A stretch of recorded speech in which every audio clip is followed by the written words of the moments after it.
बीमारी फैलती रहती है और बीमारी बड़ी हो जाती है। जब बीमारी बड़ी हो जाती है और तब जब हमारे पास आते हैं तब शायद उनका इलाज करना बहुत मुश्किल और कठिन हो जाता है। अगर आप सब लोग चाहते हैं कि आप अपना इस बीमारी से बचाव कर सकें, अपने प्रियजनों का बचाव कर सकें, तो आज आपको जानना पड़ेगा कि बवासीर क्या होता है। बवासीर को समझने से पहले आपको समझना पड़ेगा आज का जो सामाजिक परिवेश है, हमारे जो खाने का समय है, लगभग लोग आज की डेट में सुबह खाली पेट चाय पी लेते हैं, पापे, ब्रेड, बिस्किट, हैक, मट्ठी, ये सब चीजें खाते हैं। उससे क्या होता है कि आपकी जो पचन क्रिया है वह कमजोर हो जाती है। यानी जो आप भोजन खाते हो वह भोजन आपके शरीर में पचता नहीं। आपके पेट में गैस बनती है, पेट में भारीपन आता है और धीरे धीरे करके क्या होता है कि आपका अपच मल आपके शरीर में रोग प्रतिरोधक क्षमता को कम करता है, आपके लिवर को कमजोर करता है और आपके पेट के अंदर जो हमारी डुडेनम जिसे कह सकते हो या छोटी आंत का जो शुरुआती हिस्सा है वहां जाकर दबाव देना शुरू करता है, जिसकी वजह से जो एसिड सिक्रीट होता है भोजन पचाने के लिए वो पचा तो नहीं पाता, लेकिन वो ज्यादा सिक्रेशन शुरू हो जाता है।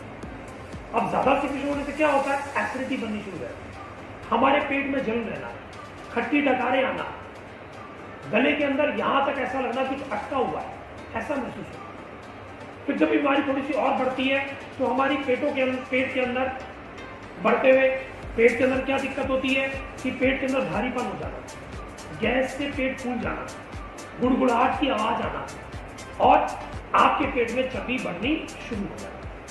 हम क्या समझते हैं, हम जो खा रहे हैं, हम ज्यादा मसालेदार खा रहे हैं या हम ज्यादा मक्खन वाला खा रहे हैं, उसकी वजह से पेट फूल रहा है? नहीं, अपच की वजह से पेट फूल रहा है। बहुत से लोग लंच क्या करते हैं, लोग लंच जो है 3 बजे, 4 बजे, 4:30 बजे लंच लेते हैं, फिर उसके उपरांत क्या करते हैं वो लोग, चाय पी लेते हैं।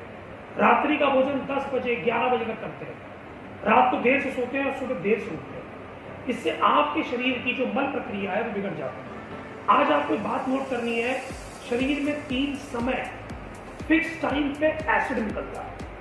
सुबह होता है नाश्ते का समय, जिस समय एसिड निकलता है वो एसिड का फिक्स टाइम है। आप कितने बजे सो के जागो, आप क्या खाओ, आपकी क्या जीवन शैली है, उससे उसका कोई मतलब नहीं। ऑटोमेटिक सिस्टम है जो भगवान ने फिट कर रखा है। सुबह नाश्ते के समय निकलेगा, दोपहर में 12 बजे से 2 बजे तक निकलेगा और रात में 6 बजे से लेकर मैक्सिमम 9 तक निकलेगा। वैसे तो 8, साढ़े 8 के बाद जिसे कह सकते हो कि अगर रात्रि हो गई है तो कर, लेकिन अब रात्रि हो गई तो नहीं निकलना चाहिए, परंतु फिर भी हम कह सकते हैं कि थोड़ा बहुत एसिड जो है रात को 8, साढ़े 8, 9 बजे तक रहता है। उसके बाद भोजन करें या ना करें, ना करें तो उत्तम है, बीमारी नहीं आएगी, करेंगे तो अपच रहेगा, सुबह पेट साफ नहीं होगा, कब्जी होगी, पेट का खुलासा नहीं होगा, पेट का खुलासा नहीं होगा तो आप बैठ के जोर लगाएंगे। जब आप बैठ के लेटरिन में जोर लगाएंगे, जोर लगाने से क्या होगा, नीचे लेटरिन के रास्ते में मस्से फूलने शुरू हो जाएंगे। अब जब ये मस्से फूलने शुरू होते हैं तो क्या दिक्कत होती है, शुरुआत दौर में किसी किसी मरीज को क्या महसूस होता है, लेटरिन धोते वक्त सूजन जैसी महसूस होती है और हम इसको नजरअंदाज कर देते हैं, हम सोचते हैं ये नॉर्मल है, परंतु वो 2nd डिग्री पाइल्स का साइन है। अगर उसी समय आप अगर अपना प्रॉपर उपचार कर लें तो आप ये पा सकते हैं कि आपकी बीमारी एक बड़ा रूप धारण नहीं करेगी।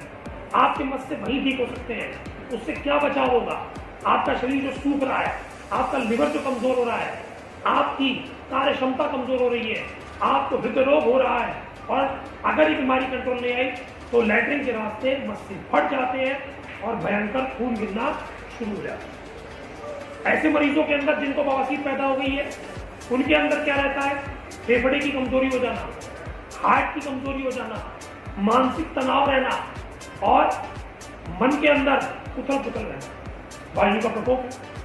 आचार्य सुश्रुत ने बड़े उत्तम शब्दों में अपनी बात को कहा कि जब वायु का प्रकोप हो जाता है, वायु का प्रकोप आज समय भोजन करने से, समय से भोजन ना करने से, रात्रि जागरण करने से, पूरा प्रॉपर पानी ना पीने से, उसके अलावा साहस ज्यादा करना, एफर्ट ज्यादा डालना लेकिन न्यूट्रिशन कम लेना, ज्यादा चिंता करना, ज्यादा बोलना और उसके हिसाब से जितना सप्लीमेंट यानी आपने जितना मेहनत करी उतना अगर आपने न्यूट्रिएंट अपनी बॉडी को नहीं दिया और आप क्या करते हैं न्यूट्रिएंट के फॉर्म में बर्गर, पिज्जा, नूडल्स, ये सब चीजें देते हैं। देखिए ये सब चीजें खाने के लिए ठीक है, परंतु निरंतर नहीं करना चाहिए। और बहुत से लोग क्या करते हैं, इन्हीं स्वाद में अपने आप को ढूंढ रखते हैं। बहुत से लोग नॉनवेज जो खाते हैं वो रात को खाते हैं।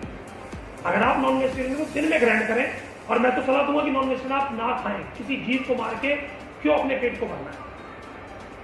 आप जब ऐसा करते हैं तो बवासीर जो है आपके शरीर में पैदा होनी शुरू हो जाती है। इस बवासीर से क्या होता है कि ये जब बड़ी जाती है तो फट जाती है, फटने के बाद खून आता है, और आप क्या करते हैं, टीवी पे दी एड से या किसी केमिस्ट पे जाके 2-4 गोली ले लेते हैं, और वो बीमारी खत्म तो होती नहीं है, लेकिन कुछ देर के लिए शांत हो जाती है। फिर दोबारा जब से वही गलती करते हो तो फिर से दोबारा उभर आती है, और जब वो दोबारा उभर आती है, ऐसा निरंतर करते करते तो बवासीर एक बड़े मस्सों का रूप ले लेते हैं, जिसे हम 4 डिग्री पाइल्स कहते हैं, जो बाहर निकल आते हैं लेकिन अंदर नहीं जाते हैं। और लगभग मरीज हमारे पास या तो जब खून गिरता है तब आते हैं, या 4 डिग्री पाइल्स पर आते हैं। यानी जो मस्सा आपको बाहर महसूस हो रहा है, जो अंदर से लेके बाहर तक आ गया, जिसे कह सकते हो एक एंड अंदर की तरफ है और एक एंड बाहर की तरफ है, वो 4 डिग्री पाइल्स है, और इसका दवाई से कोई उपचार संभव नहीं है। एकमात्र उपचार इसका जो अवेलेबल है, जिसके अंदर 98% सक्सेस चांस है, वह है केवल 400। अब आपको क्या करना है कि बीमारी ना बढ़े, उसके लिए अपनी जीवन शैली को सुधारना। सुबह चाय बंद कीजिए, खाली गर्म पानी पीजिए, नाश्ते में फ्रूट्स खाइए।